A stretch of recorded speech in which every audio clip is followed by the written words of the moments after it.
Helathy recipe, homemade tomato soup with fresh basil. You can see the ingredients in the description.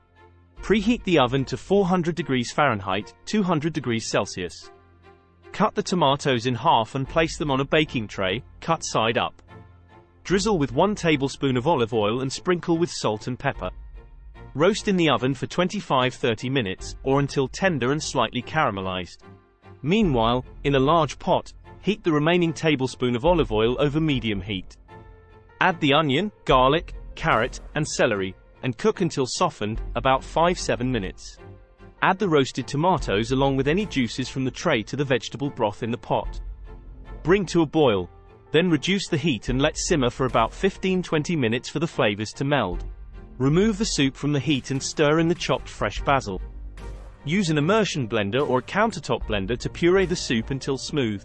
Return the soup to the pot and heat over medium heat for a few more minutes. Taste and adjust seasoning with salt and pepper as needed. Serve the soup hot, garnished with additional fresh basil leaves if desired. Pair with crusty bread or croutons for dipping. For more healthy recipes, follow us.